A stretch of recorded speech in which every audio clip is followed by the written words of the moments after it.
አመሻችሁ አድማጮች የዕለቱን ዜናዎች የማሰማችሁ ጽዮን ግርማ ነኝ። ኢትዮጵያውያንና ዓለም አቀፍ ድርጅቶች በትግራይ ክልል ህይወት አድን ድጋፍ ማድረግ እንዲችሉ የበለጠ ስራ መሰራት እንዳለበት ተሰናባቹ በኢትዮጵያ የአሜሪካ አምባሳደር ማይክል ሬነር አሳሰቡ።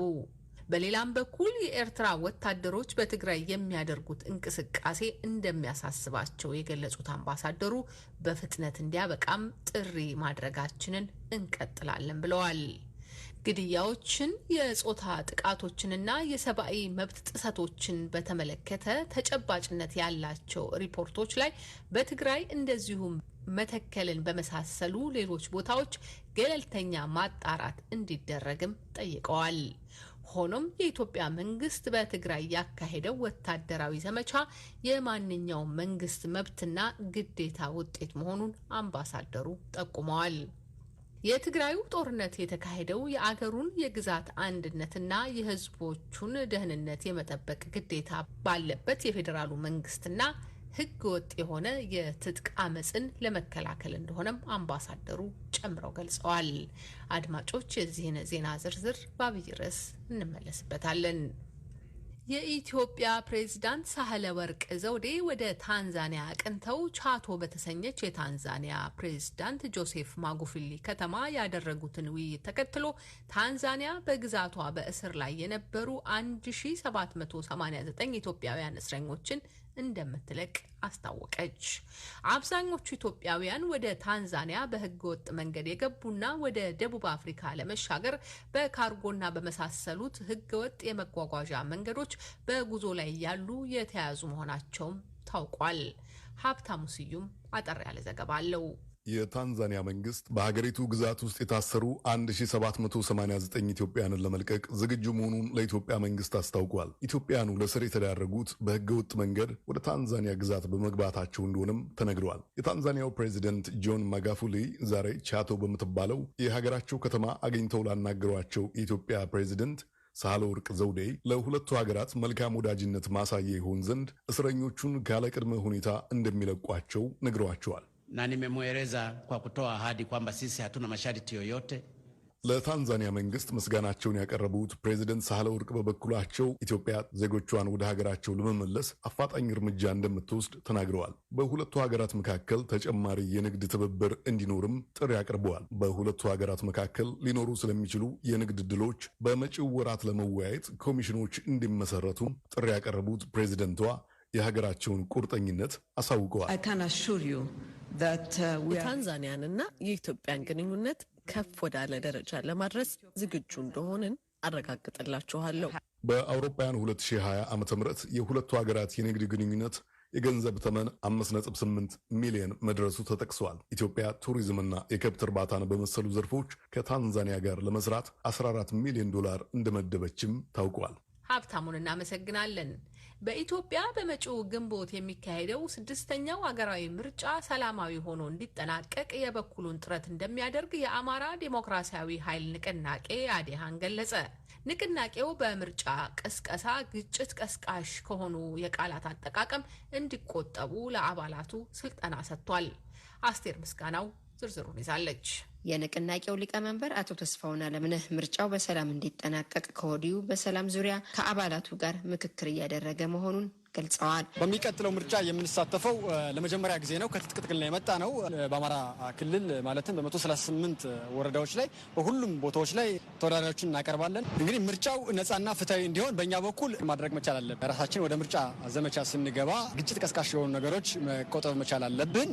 ችግሮችም ካሉ ስርዓት ባለው መንገድ እናስኬዳለን። ከዛ ባለፈ ግን ራሳችንን ግጭትና ግጭት ቀስቃሽ ከሆኑ ነገሮች እናርቃለን። ስለዚህ በሰላም ነው የምንወዳደረው፣ ለሰላም ነው ማሸነፍ የምንፈልገው። የአማራ ዲሞክራሲያዊ ኃይል ንቅናቄ አዴሃን የኢትዮጵያ አንድነትን ያስቀደመ ርዕዮተ ዓለም እንደሚከተል ገልጸው በመጪው ምርጫም የዲሞክራሲ የበላይነት ጎልቶ መውጣት እንዳለበት ተናግረዋል። ስለዚህ የአማራ ሕዝብ ከሌሎች የተለየ ያንሳል ይበልጣል የሚል ድምር ውስጥ አንገባም። ላለፉት ዓመታት የአማራ ሕዝብ በሳሳት ትርክ ተጠቅቷል ብለን እናምናለን። ያ ነገር እንዲስተካከልና ለኢትዮጵያም የራሳችን አሻራ እንድናስቀምጥ የአማራ ሕዝብ በቂ ውክልና እንዲያገኝ እንጂ ጽንፍ በወጣ አስተሳሰብ የአማራ ብሔርተኝነት ወይም የአማራ ሀገር ለመመስረት የሚካሄድ የፖለቲካ ፍልስፍና የለንም፣ አናራምድም። አናራምድም። በኢትዮጵያ አንድነት እናምናለን። መወዳደራችን ለኢትዮጵያ ብሔራዊ አንድነት የሚጠቅም አስተዋጽኦ ማድረግ ነው እንጂ የምንፈልገው ርዕዮተ ዓለማችንም ፍልስፍናችንም ያንን እንጂ የሚያጠናክር ጻፊ የወጣ ወይም የሀገረ ምስረታ የሚመስል የብሔር አካሄድ በእኛ ድርጅት በኩል ተቀባይነት የለውም። ጫ ካለ አሸናፊም ተሸናፊም ይኖራል። እኛ ደግሞ እንዲያሸንፍ የምንፈልገው ዲሞክራሲ ነው። ንቅናቄው በኢትዮጵያ ምርጫ ቦርድ የተመዘገበ ህጋዊ የፖለቲካ ፓርቲ ሲሆን በምርጫው መሳተፍ የሚያስፈልገውን ሰነድ አሟልቶ የምስክር ወረቀት ማግኘቱን ገልጿል። ለአሜሪካ ድምጽ ሬዲዮ አስቴር ምስጋናው ባህር ዳር። አስቴርን እናመሰግናለን። የዩናይትድ ስቴትስ የሕዝብ ተወካዮች ምክር ቤት ባለፈው ሳምንት ያሳለፈውን የቀድሞ ፕሬዝዳንት ዶናልድ ትራምፕ እንዲከሰሱ የሚጠይቀውን ክስ ዛሬ በይፋ ወደ መወሰኛ ምክር ቤቱ ሊልከው ነው። ምክር ቤቱ የወሰነው ትራምፕ ለስልጣን ሲሉ በዚህ ወር መጀመሪያ ላይ ደጋፊዎቻቸው በምክር ቤቱ ህንፃ ላይ በደቦ የፈጸሙትን ጥቃት በማነሳሳት ወንጀል እንዲከሰሱ ነው። ዴሞክራቶችና ሪፐብሊካኖች ለአቃቤ ሕግና ለትራምፕ ተከላካይ ጠበቆች የዝግጅት ጊዜ ለመስጠት እንዲቻል ጊዜውን ትንሽም ቢሆን ቢዘገይ በሚለው ከተስማሙ በኋላ የክሱ ሂደት በሴኔት እንዲጀመር ለየካቲት 1 2013 ዓ.ም ቀነ ቀጠሮ ቆርጠውለታል።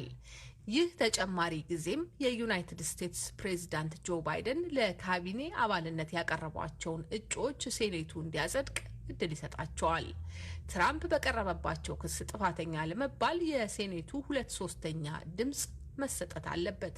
የሴኔቱ መቀመጫ እኩል ለኩል በ50 ዲሞክራትና በ50 ሪፐብሊካን የተያዘ ሲሆን ዴሞክራቶች ሙሉ በሙሉ ትራምፕ ጥፋተኛ ናቸው ብለው ይወስናሉ ተብሎ ቢገመት ተጨማሪ 17 ሪፐብሊካኖች ድምጽ መስጠት ይኖርባቸዋል። ትራምፕ በዚህ ክስ ጥፋተኛ ከተባሉም ከዚህ በኋላ የትኛውንም የፌዴራል መንግስት ስልጣን እንዳይዙ ይደረጋሉ። የቀድሞ ፕሬዝዳንት ዶናልድ ትራምፕ በ245 ዓመታት የአሜሪካ ታሪክ በስልጣን ዘመናቸው 2 ጊዜ የተከሰሱ ብቸኛ ፕሬዝዳንት ናቸው። በወሩ መጀመሪያ ላይ በቻይና ምስራቅ ሻንዶንግ ከተማ ማዕድን ማውጫ ላይ በደረሰ አደጋ ተቀብረው የነበሩ የ9 ሰዎች አስክሬን ማውጣታቸውን የቻይና ባለስልጣናት ዛሬ አስታወቁ። አስክሬኖቹ የተገኙት እንደ አውሮፓውያን አቆጣጠር ጥር 10 ላይ በደረሰው ፍንዳታ ተቀብረው የነበሩ 11 ሰዎችን ሕይወት ማውጣት መቻሉ ከተገለጸ ከአንድ ቀን በኋላ ነው። አደጋው ከደረሰ በኋላ 22 ሰዎች በመቶዎች ሜትር ጥልቀት ባለው ጉድጓድ ውስጥ ተቀብረው የነበረ ሲሆን አንዳንዶቹ ባሉበት ሆነው ምግብና መድኃኒት እንዲደርሳቸው ሲደረግ ቆይቷል። እስካሁን ድረስ አንድ የማዕድን አውጪ ሰራተኛ የደረሰበት እንዳልታወቀም ተገልጿል። አደጋውን ተከትሎ የቻይና ባለስልጣናት ገና በግንባታው ላይ ያለውን የማዕድን ማውጫ በርካታ አመራሮች የደረሰውን አደጋ ከ24 ሰዓታት በላይ ሳያሳውቁ በመቆየታቸው በቁጥጥር ስር እንዲውሉ አድርጓል። አድማጮች የምትከታተሉት ዋሽንግተን ዲሲ ከሚገኘው የአሜሪካ ድምጽ ራዲዮ የሚተላለፍላችሁን ስርጭት ነው። ወደ ዓለም አቀፍ የኮቪድ ሁኔታን ወደሚመለከተው ዘገባዎቻችን እናልፋለን። በአዲስ መልክ እየተዛመተ የሚገኘውን አዲሱን አይነት የኮሮና ቫይረስ ዝርያ ወደ ሀገሯ እንዳይገባ እስራኤል በዚህ ሳምንት መጨረሻ ዓለም አቀፍ የአውሮፕላን ማረፊያዎቿን ልትዘጋ መሆኑን አስታውቃለች። የሀገሪቱ ጠቅላይ ሚኒስቴር ቤንጃሚን ኔታንያሁ እሁድ ዕለት እንደተናገሩት አዲሱን የቫይረስ ዝርያ ለመከላከልና የክትባት ዘመቻው በደንብ መሻሻል እስኪያሳይ ለአንዳንድ አስፈላጊ ጉዳዮች ካልሆነ በስተቀር የአየር መንገዶቹ ዝግ ይሆናሉ። ይህ ውሳኔ በመጪው ማክሰኞ ጀምሮ ለ1 ወር እንዲቆይ የታቀደ ሲሆን ለተግባራዊነቱ የፓርላማ ውሳኔ እየተጠበቀ ነው። ይህ በእንዲህ እንዳለ በዩናይትድ ስቴትስ የዋይት ሀውስ ቤተ መንግስት እሁድ ዕለት ባወጣው መግለጫ ከደቡብ አፍሪካ የሚነሱ የአሜሪካ ዜግነት ያላቸው ተጓዦች እንዳይገቡ ለመከልከል መዘጋጀቱን አስታውቋል። ውሳኔው የተላለፈው ደቡብ አፍሪካ ውስጥ በታየው አዲሱ አይነት የኮሮና ቫይረስ ዝርያ ምክንያት ነው። የዩናይትድ ስቴትስ የጤና ባለሙያዎች እንዳስታወቁት ሀገሪቱ አዲስ እየወጡ ያሉ የኮሮና ቫይረስ ዝርያዎችን ለመከታተል ጥረት እያደረገች ሲሆን ዓላማውም አዲሶቹ ዝርያዎች እየተሰጡ ባሉ ክትባቶች ላይ ያላቸውን ተጽዕኖ ለመቆጣጠር መሆኑን የዩናይትድ ስቴትስ የበሽታዎች መከላከያና መቆጣጠሪያ ማዕከል ኃላፊ የሆኑት ሮቼል ዋልነስኪ አስታውቀዋል። የ67 ዓመቱ የሜክሲኮ ፕሬዝዳንት አንድሬ ማኑኤል ሎፔዝ በኮቪድ-19 መያዛቸውና የበሽታው ስሜት እየተሰማቸው መሆኑን ትላንት እሁድ ይፋ አደረጉ። የኮቪድ-19 ወረርሽኝን ተከትሎ በሜክሲኮ በወሰዷቸው ደካማ የመከላከል እርምጃዎች ሲተቹና ሲወቀሱ የቆዩት ፕሬዝዳንቱ በሕክምና ክትትል ስር እንደሚገኙ ገልጸዋል። ፕሬዝዳንት ሎፔዝ በተለይም ምሳሌ ሊሆኑ በሚገባቸው የአፍና አፍንጫ መሸፈኛ ጭንብል አጠቃቀም ላይ ቸልተኝነት ይስተዋልባቸው እንደነበረ፣ በተጨናነቀ የበረራ እንቅስቃሴ አካባቢ ጭምርም ማስክ ሳያደርጉ ይታዩ እንደነበር ተዘግቧል። ሜክሲኮ 150 ሺህ ህዝቦቿን በኮቪድ አጥታለች። 1.7 ሚሊዮን ሰዎች ያንና ዓለም አቀፍ ድርጅቶች በትግራይ ክልል ህይወት አድን ድጋፍ ማድረግ እንዲችሉ የበለጠ ስራ መሰራት እንዳለበት ተሰናባቹ የአሜሪካ አምባሳደር ማይክል ሬነር ተናግረዋል። በሌላም በኩል የኤርትራ ወታደሮች በትግራይ የሚያደርጉት እንቅስቃሴ እንደሚያሳስባቸው የገለጹት አምባሳደር በፍጥነት እንዲያበቃም ጥሪ ማድረጋችንን እንቀጥላለን ብለዋል። ግድያዎችን፣ የጾታ ጥቃቶችንና የሰብአዊ መብት ጥሰቶችን በተመለከተ ተጨባጭነት ያላቸው ሪፖርቶች ላይ በትግራይ እንደዚሁም መተክልን በመሳሰሉ ሌሎች ቦታዎች ገለልተኛ ማጣራት እንዲደረግ ጠይቀዋል። ሆኖም የኢትዮጵያ መንግስት በትግራይ ያካሄደው ወታደራዊ ዘመቻ የማንኛውም መንግስት መብትና ግዴታ ነው ብለዋል አምባሳደሩ። የትግራይ ጦርነት የተካሄደው የሀገሩን የግዛት አንድነትና የህዝቦቹን ደህንነት የመጠበቅ ግዴታ ባለበት የፌዴራሉ መንግስትና ህገወጥ በሆነ የትጥቅ አመፅ መካከል ነው በሚል ነው የገለጹት። እስክንድር ፍሬው ዝርዝር ዘገባውን ልኳል። በ2010 የኢትዮጵያ ለውጥ ዋዜማ ወደ አዲስ አበባ የመጡት ባለፉት 3 ዓመታትም በኢትዮጵያ የዩናይትድ ስቴትስ አምባሳደር ሆነው የሰሩት ማይክል ሬነር ስለ ኢትዮጵያ ፖለቲካና የለውጥ ጉዞ በተለያዩ መድረኮች ሲናገሩ የቆዩ የሀገራቸው ቃል አቀባይ ሆነው ይታወቃሉ። የረጅም ዓመታት ልምዳቸው፣ የአፍሪካ ተሞክሯቸው ደግሞ ባለቆቻቸው ጭምር እንደሚወደስ ታይቷል። በዩናይትድ ስቴትስ የውጭ ጉዳይ መስሪያ ቤት የአፍሪካ ጉዳዮች ረዳት ሚኒስትር ቲቦር ናጂ በህዳር 2011 የኢትዮጵያ ጉብኝታቸው ወቅት ጋዜጠኞች ባሉበት ሲናገሩ ሬይነር በአፍሪካ ያሉን ምርጡ አምባሳደር ናቸው ብለዋል።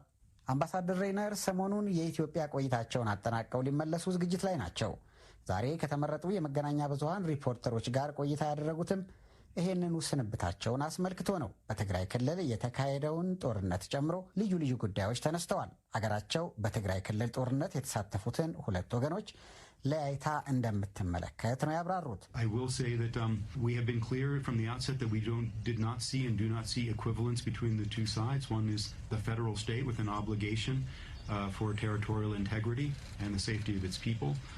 The other was an armed insurrection, illegitimate and really unfortunate. በጦርነቱ የተሳተፉትን ሁለት ወገኖች በእኩል ደረጃ እንደማንመለከት ከመጀመሪያውም ግልጽ አድርገናል። አንደኛው የአገሩን የግዛት አንድነትና የሕዝቦቹን ደህንነት የመጠበቅ ግዴታ ያለበት የፌዴራል መንግስት፣ ሌላኛው ደግሞ ህገወጥ በሆነ የትጥቅ አመፅ የተሳተፈ ነበር ነው ያሉት። ይህም ሆኖ ጦርነት ምንጊዜም ጥሩ ውጤት እንደሌለው ነው አምባሳደሩ የተናገሩት። There's never a clean aftermath to war. It always has a messy aftermath, and unfortunately that's the moment we're in, and that's where our focus is as the United States right now, in particular making sure people's rights and safety are respected. የጦርነት ማግስት ሁሌም እየጠራ ሆኖ አያውቅም። ሁልጊዜም የተመሰቃቀለ ማግስት ነው የሚኖረው። እንዳለመታደል ሆኖ አሁን ያለነው እዚያ ደረጃ ላይ ነው። እንደ ዩናይትድ ስቴትስም ትኩረታችን ያ ነው። በተለይም የሰዎች መብትና ደህንነት መከበሩን ማረጋገጥ፣ ሰብአዊ ፍላጎቶቻቸው መሟላታቸውን ማረጋገጥ፣ አሁን ከሆነው በላይ ችግሩ አካባቢያዊ እንዳይሆን ያ በሆነበት አካባቢም እንዲያበቃ ማድረግ ነው ያሉት። ሀገራቸው ከጦርነቱ በኋላ እየታዩ ያሉ ችግሮች እንደሚያሳስቧትም አምባሳደሩ አብራርተዋል። Any government has the right and the obligation to defend itself against armed insurrection. I want to be clear on that point. My concern and my government's concern, I think, is focused more on the current aftermath of that defense and what is unfortunately appearing to be a prolonged situation of humanitarian need. ማንኛውም መንግስት በትጥቅ ከተደገፈ አመፅ ራሱን የመከላከል መብትና ግዴታ አለበት። በዚህ ነጥብ ላይ ግልጽ መሆን እፈልጋለሁ። የኔና የምወክለው መንግስት ትኩረት አሁን ባለው የጦርነቱ ማግስት ሁኔታ ላይ ነው። በሚያሳዝን ሁኔታ እየተራዘመ የመጣው የሰብአዊ ድጋፍ ፍላጎት፣ ግድያዎች፣ የሰብአዊ መብት ጥሰቶች፣ ጾታዊ ጥቃቶችና በየቦታው የሚፈጸሙ የተለያዩ ነገሮችን በተመለከተ እዚያ በሚንቀሳቀሱ አካላት ላይ ተጠያቂነት አለመኖር ነው ያሉት። በተለይ የሰብአዊ ድጋፍ እንቅስቃሴው ሊፋጠን እንደሚገባ ነው አምባሳደር ሬነር ያሳሰቡት። After almost 3 months, we're still not seeing enough humanitarian assistance reach the most vulnerable areas. Much more needs to be done, and urgently. ከ3 ወራት በኋላም ሰብአዊ ድጋፍ እጅግ ተጋላጭ ወደ ሆኑ አካባቢዎች በበቂ ሁኔታ ሲደርስ እያየን አይደለም። የኢትዮጵያም ሆኑ ዓለም አቀፍ የሰብአዊ እርዳታ ድርጅቶች በስቃይ ላይ ላሉ በሚሊዮን ለሚቆጠሩ ሰዎች ሰብአዊ ድጋፍ ማድረግ እንዲችሉ በአስቸኳይ ሙሉ ዕድል ሊሰጣቸው ይገባል ነው ያሉት። አምባሳደር ሬነር በማብራሪያቸው በትግራይ ይገኛሉ ስላሏቸው የኤርትራ ወታደሮችም የጠቀሱት ነገር ነበር። We continue to be troubled by the activities of Eritrean actors in the Tigray region, and we continue to call for an immediate halt to and independent investigations of all credible reports of atrocities, sexual violence, human rights violations of all kinds in Tigray and other places, such as Metika. በትግራይ ክልል ያሉ የኤርትራ ወታደሮች እንቅስቃሴ እያሳሰበን ቀጥሏል። ይህ በፍጥነት እንዲያበቃም ጥሪ ማድረጋችንን እንቀጥላለን። ግድያዎችን፣ የጾታ ጥቃቶችንና የሰብአዊ መብት ጥሰቶችን በተመለከቱ ተጨባጭነት ያላቸው ሪፖርቶች ላይ በትግራይ እንደዚሁም መተከልን በመሳሰሉ ሌሎች ቦታዎች ገለልተኛ ማጣራት እንዲደረግም እንጠይቃለን ነው ያሉት። ዩናይትድ ስቴትስን ጨምሮ የተለያዩ ዓለም አቀፍ አካላት የኤርትራ ወታደሮች በትግራይ ክልል ስለመገኘታቸው የሚገልጿቸውን መረጃዎች የኢትዮጵያ ፌዴራል መንግስት ሲያስተባብል ቆይቷል። አምባሳደር ሬነር በማብራሪያቸው ከኢትዮጵያ መሪዎች ጋር ሰሞኑን ስላደረጓቸው ውይይቶችም አንስተዋል። So I had a wonderful conversation with the president, who continues to inspire me enormously. She's just such a thoughtful leader, such an inspiring leader, and a genuine privilege for me to get to know her during my time here. And she's always been very generous with her time with me, up to and including the wonderful conversation we had the other day. I also have enormous generosity from the Prime Minister in making himself available to me. And in fact, I've spoken with him within the past 2 weeks. በከፍተኛ ሁኔታ እያነቃቁኝ ከቀጠሉት ፕሬዝዳንቷ ጋር ድንቅ የሆነ ውይይት ነበረን። እሳቸው አርቆ አሳቢና የሚያነቃቁ መሪ ናቸው። እዚህ በቆየውባቸው ጊዜያት ላውቃቸው ስለቻልኩኝ ለእኔ እውነተኛ ክብር ነው። ሰሞኑን ያደረግነውን ድንቅ ውይይት ጨምሮ ሁልጊዜም ጊዜያቸውን በመስጠት ለጋስ ነበሩ። ከጠቅላይ ሚኒስትሩ በኩልም ጊዜያቸውን በመስጠት በኩል ሰፊ ልግስና ተችሎኛል። በእርግጥ ከእሳቸው ጋር ባለፉት 2 ሳምንታት ተነጋግረናል። እንዴት ራስ ወዳድ ልሆን እንደምችል አላውቅም። ምክንያቱም እሳቸው ጊዜያቸው በጣም ውድ የሆነ የአገር ጠቅላይ ሚኒስትር ናቸው። ነገር ግን ከመሄዴ በፊት ከእርሳቸው ጋር ተጨማሪ ውይይት ቢኖረኝ እወዳለሁ ነው ያሉት። በዛሬው ዕለት በአሜሪካ ኤምባሲ በተካሄደው ስነ ስርዓት አምባሳደር ሬይነር ከጋዜጠኞች ለተነሱላቸው ልዩ ልዩ ጥያቄዎች ምላሽ ሰጥተዋል። ለአሜሪካ ድምጽ ክልል በሚገኙ እስር ቤቶች ከባድ የመብት ጥሰቶች እየተፈጸሙ መሆናቸውን የኢትዮጵያ የሰብአዊ መብቶች ኮሚሽን አስታወቀ።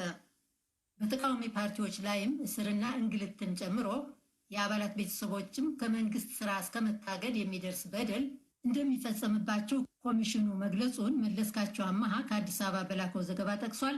ዝርዝሩ ቀጥሎ ይቀርባል። የኢትዮጵያ ሰብአዊ መብቶች ኮሚሽን ይፋ ያደረገው የጽሑፍ መግለጫ እንደሚያትተው በጋምቤላ ክልል የሰብአዊ መብቶች ጥበቃ አፋጣኝ ትኩረት ይሻል። ኮሚሽኑ ከታህሳስ 12 እስከ ታህሳስ 15 ቀን ድረስ በጋምቤላ ከተማና በአኛዋ ዞን አደረግኩ በሚለው ጉብኝት በተለያዩ እስር ቤቶች የሚገኙ ሰዎች አያያዝና ሰብአዊ መብቶች አጠባበቅ በአፋጣኝ ሊሻሻል የሚገባው ነው ብለዋል። የምርመራ ግኝቱን ሲያብራራም በጋምቤላ ከተማ ማረሚያ ቤት ከታህሳስ ወር መግቢያ ጀምሮ በእስር ላይ የሚገኙ 2 የ11ና የ12 ዓመት ሕፃናት ወንዶች እንዲሁም የ14 ዓመት ሕፃን ሴት በአፋጣኝ ከእስር እንዲለቀቁ አሳስቦ በተጠርጣሪዎቹ ሕፃናት ወንዶች ላይ ከፍተኛ ድብደባ ያደረሱ የጸጥታ አባላት ላይ ምርመራ በማካሄድ ተገቢው እርምጃ እንዲወሰድ ኮሚሽኑ እንደጠየቀ መግለጫው ያስረዳል። ይሁንና ይህ መግለጫ እስከወጣበት ድረስ ሕፃናቱ በእስር ላይ እንዳሉም ገልጿል። ቪኦኤ የኮሚሽኑ ጥያቄ ለምን መልስ እንዳላገኘ ለኢትዮጵያ ሰብአዊ መብት ኮሚሽን ኮሚሽነር ለዶክተር ዳንኤል በቃ ጥያቄ አቅርቦ ነበረ። የክልሉ ኃላፊዎች ቀና ምላሽ ሰጥተው ነበረ። እነሱም ተስማምተው ነበረ።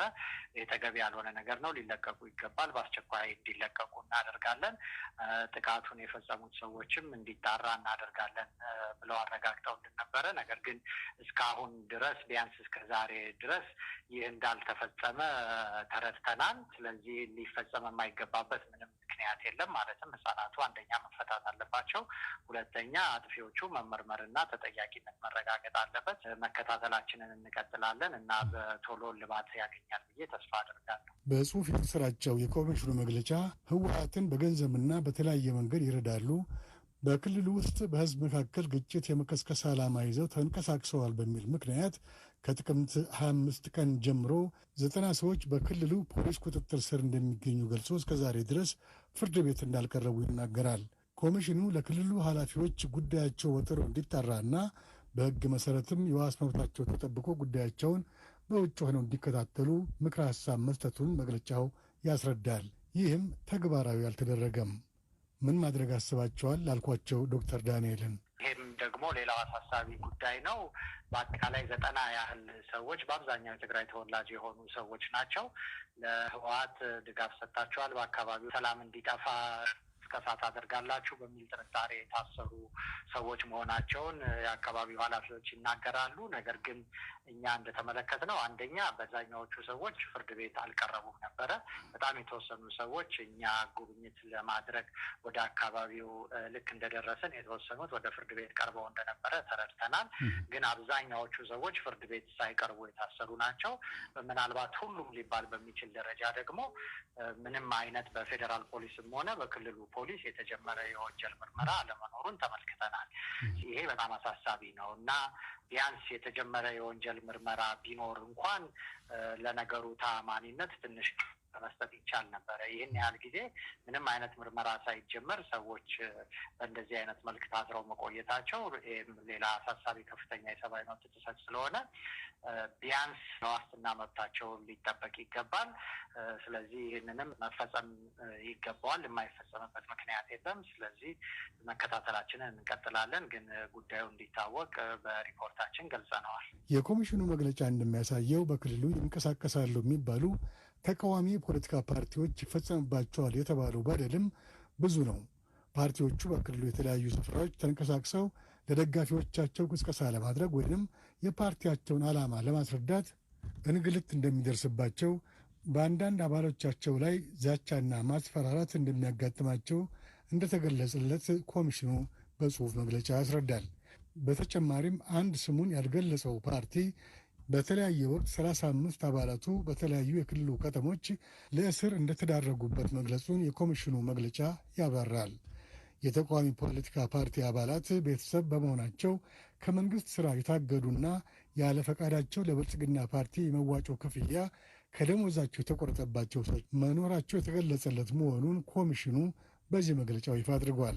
ይህንን ነባር ነው የሚባል የገዢ ፓርቲ ክፉ ልማድ መነሻው ወይንም ምክንያቱ ምን እንደሆነ፣ ምን ማድረግስ ይበጃል የሚል ጥያቄ ቪኦኤ ለዶክተር ዳንኤል አቅርቦ ነበረ።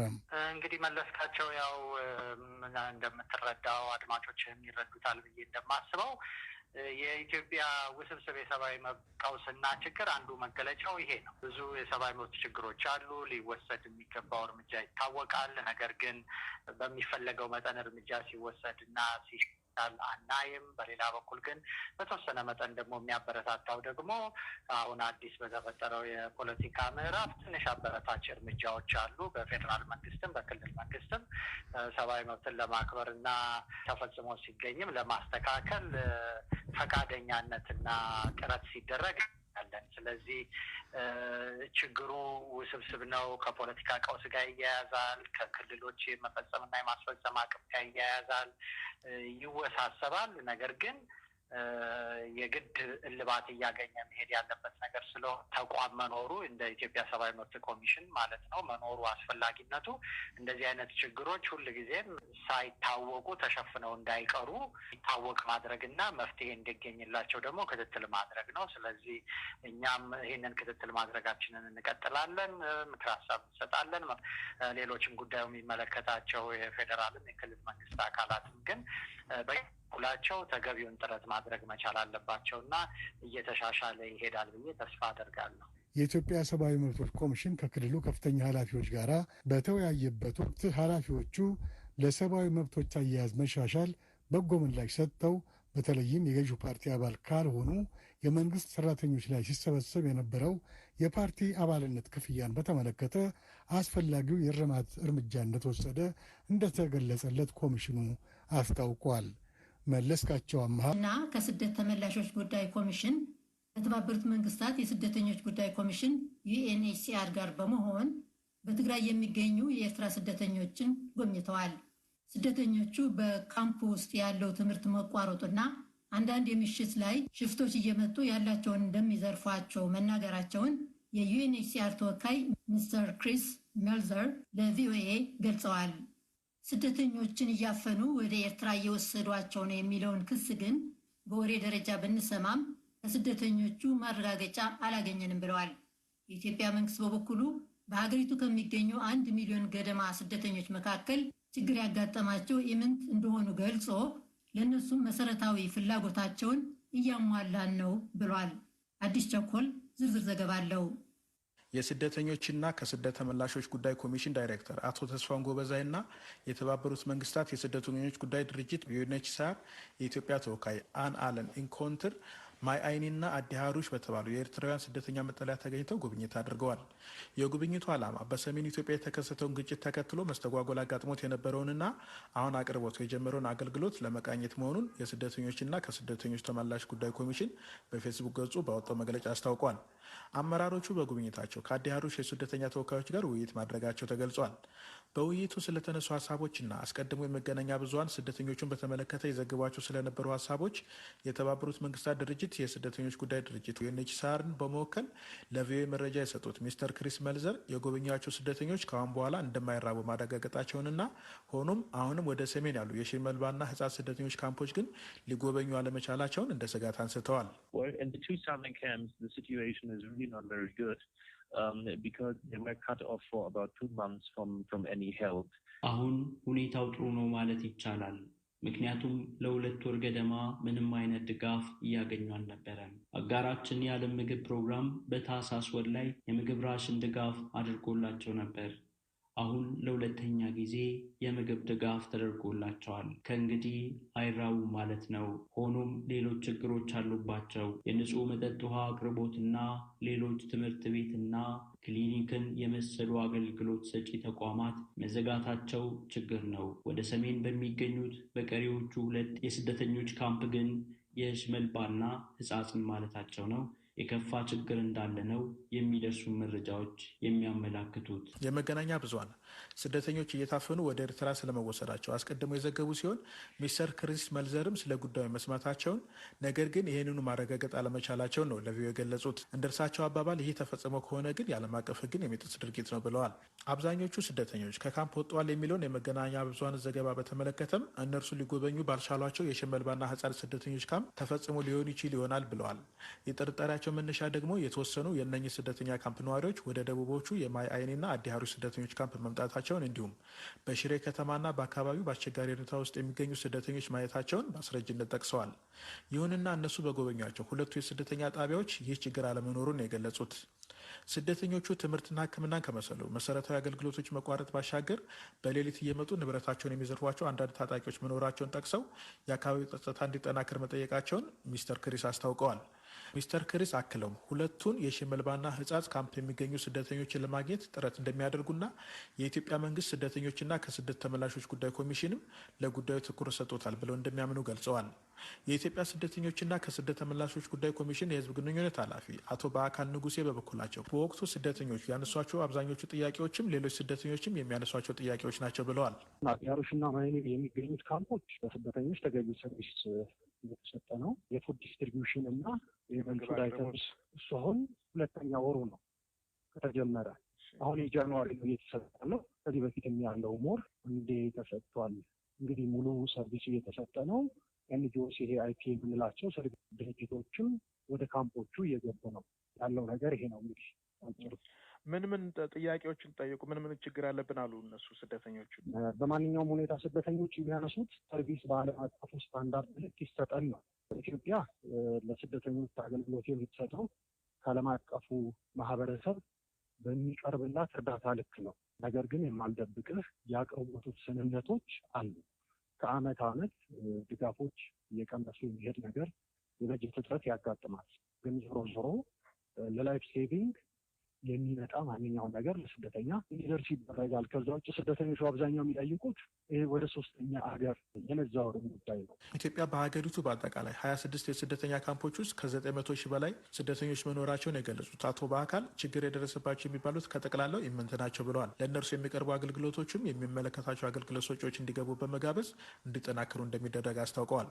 አሜሪካ በህወሓት መካከል በተካሄደው ግጭት ሳቢያ የተቋረጠው የጤና አገልግሎት አደገኛ ወደሆኑ ተላላፊ በሽታዎች መስፋፋት ሊያመራ እንደሚችል አስጠንቅቋል። የቪኦኤ ዘጋቢ ሊሳ ሽላይን ከጀኔቫ ተከታዩን ዘገባ ልካለች። ደረጀ ደስታ ያቀርበዋል። ካለፈው ህዳር ጀምሮ በትግራይ ክልል በፌዴራሉ መንግስትና በህወሓት መካከል የተካሄደው ግጭት በአካባቢው የነበረውን የሰብአዊ አገልግሎት መስጫ መስመሮች እንዲቋረጥ አድርጓል። የተባበሩት መንግስታት ድርጅት እንደሚገምተው 4.5 ሚሊዮን የሚሆን ህዝብ እርዳታ የሚፈልግ ሲሆን ከዚህ ውስጥ ከፊሎቹ ህጻናት ናቸው። አካባቢውን በቅርቡ የጎበኙት የዓለም ጤና ድርጅት ባለስልጣናት እንደተናገሩት በርካቶቹ ሆስፒታሎችና ክሊኒኮች የሚሰሩት በከፊል ነው። የጤና ተቋማት ሰራተኞች በሙሉ ለቀው የሄዱ ሲሆን መሰረታዊ የጤና አገልግሎትም ተቋርጧል። የዓለም የጤና ድርጅት የአስቸኳይ ጤና ጉዳዮች ኃላፊ ተሬሳ ዘካሪያ መሰረታዊ የጤና አገልግሎቶች መቋረጥ በህዝቡ ላይ በተለይም ህጻናት ላይ ከፍተኛ ጉዳት ሊያስከትል እንደሚችል አስጠንቅቀዋል። Additionally, from January to November last year, over 400 cases of measles in children were reported. With disruption to routine vaccination, this number may increase significantly in the near future. እንደ አውሮፓውያን አቆጣጠር ካለፈው ጥር 2020 እስከ ህዳር ወር ባለው ጊዜ ውስጥ ከ400 በላይ ህጻናት ላይ የኩፍኝ በሽታ ተከስቷል። መደበኛው የክትባት መርሃ ግብር በመቋረጡም ይህ ቁጥር በአጭር ጊዜ ውስጥ በከፍተኛ ሁኔታ ሊጨምር ይችላል። የወባ በሽታም እንደዚሁ ከ9000 በላይ ህጻናትን ለህመም ዳርጓል። ይህ ከተመጣጠነ የምግብ እጥረት ጋር ሲደመር በህጻናት ላይ የሚደርሰው የወባ በሽታ ሞት እስከ 3 እጥፍ ሊያድግ ይችላል። የዓለም የጤና ድርጅት እንዳስታወቀው ከሆነ በትግራይ ክልል የተከሰተው የኮቪድ-19 ወረርሽኝ በመላው ሀገሪቱ ካለው አማካኝ ከፍ ያለ ነው። የዓለም ጤና ድርጅት እንደሚለው በትግራይ ክልል የተከሰተው የኮቪድ-19 ወረርሽኝ በመላ አገሪቱ ካለው አማካይ ከፍ ያለ ነው።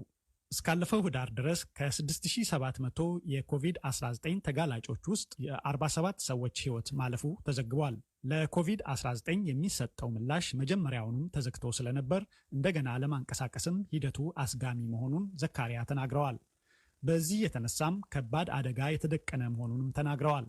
ዘካሪያ የሪፈረል ሆስፒታሎችን በጠና የታመሙ በሽተኞችን መቀበል እንደማይችሉ ገልጸዋል።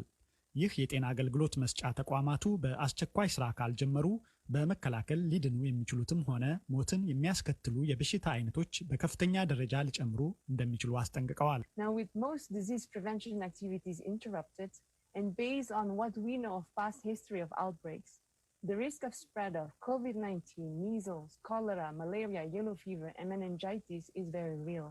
ቀደም ሲሉ ከነበሩት አብዛኞቹ የወረርሽኝ ታሪኮችና ልምድ እንደምንገነዘበው ከሆነ አብዛኞቹ የበሽታ መከላከል እንቅስቃሴዎች ሲቋረጡ በከፍተኛ ሁኔታ ሊስፋፉ የሚችሉ በሽታዎች መኖራቸውን ነው። ከነዚህ ውስጥም የኮቪድ-19፣ ኮሌራ፣ ወባ፣ ቢጫ ወባና እንዲሁም በልማድ የማጅራት ገትር የሚባለው በሽታ ይገኙበታል። ሌሎች በሽታዎችም ክትትል አይደረግላቸውም። ይሁን እንጂ የበሽታዎችን አዝማሚያ በትክክል መከታተል በማይቻልበት ሁኔታ የወረርሽኙን መጠን መለካት የምንችልበት መንገድ የለም። ስለሆነም የእውር ድንብራችንን እየተጓዝን ነው። የዓለም ጤና ድርጅት ከሌሎች ድጋፍ ሰጪ ድርጅቶች ጋር በመሆን መድኃኒትና ለጤና ተቋማት የሚሆኑ ተጨማሪ አቅርቦቶችን ወደ ትግራይ ለመላክ መቻሉን ገልጿል። ይህ በቂ ባለመሆኑም ተጨማሪ ስራዎች መሰራት እንዳለባቸውም አስታውቋል። በክልሉ ይበልጥ መንቀሳቀስ የሚችልበትን መንገድና ከዓለም አቀፍ ለጋሽ ድርጅቶችም ተጨማሪ የገንዘብ እርዳታ ጠይቋል። እስከዛሬ ድረስ በክልሉ የሰብአዊ አገልግሎት ለማዳረስ ከሚያስፈልገው የ9.8 ሚሊዮን ዶላር ውስጥ ያገኘው ከግማሽ ያነሰ መሆኑንም አስታውቋል። ለአሜሪካ ድምጽ ራዲዮ ባይደን የመጀመሪያውን ሙሉ ሳምንት የስራ ጊዜያቸውን በሚጀምሩበት በያዝነው ሳምንት ዩናይትድ ስቴትስን የገጠሟትን በርካታ ፈተናዎች ይጋፈጣሉ። ከእነኚህም ውስጥ ዋና ዋናዎቹ የሀገሪቱን የኮሮና ቫይረስ የክትባት ዘመቻ በሀገር አቀፍ ደረጃ ማጠናከርና በመጪው የካቲት ወር በዩናይትድ ስቴትስ የተወካዮች ምክር ቤት በቀድሞው ፕሬዚደንት ዶናልድ ትራምፕ ላይ የሚያካሄደውን ክስ ሂደት ይመለከታል። የአሜሪካ ድምፅ ዘጋቢ ሚሼል ኩዊን ያጠናቀረችውን ዘገባ አሉላ ከበደ ያቀርበዋል። የቀድሞ ፕሬዝዳንት ዶናልድ ትራምፕ በስልጣን ላይ በነበሩበት ወቅት ከሕግ ውጭ የሆነ ድርጊት ፈጽመዋል ሲል የዩናይትድ ስቴትስ ተወካዮች ምክር ቤት ያጸደቀው ውሳኔ ዛሬ ወደ እንደራሴዎች ምክር ቤት አምርቷል። በነገው ዕለት ደግሞ የምክር ቤቱ አባላት በ2 ሳምንታት ጊዜ ውስጥ መታየት ለሚጀምረው ሂደት ጉዳዩን እንደሚያይጀማ ወይም ለዳኝነት እንደሚሰየም አካል ቃለ መሐላ ይፈጽማሉ። ፕሬዚዳንት ትራምፕ ከታህሳስ 28ቱ አመፀኞች በምክር ቤቱ ላይ ካደረሱት ጥቃትና ከፈጠሩት ሁከት በፊት የተናገሩትንና እንዲሁም ፕሬዚዳንቱ በሐሰት ተጭበርብረዋል ያሉትን የጥቅምት 24ቱን የዩናይትድ ስቴትስ ፕሬዚዳንታዊ ምርጫ አስመልክቶ በሀገሪቱ የታየው ብርቱ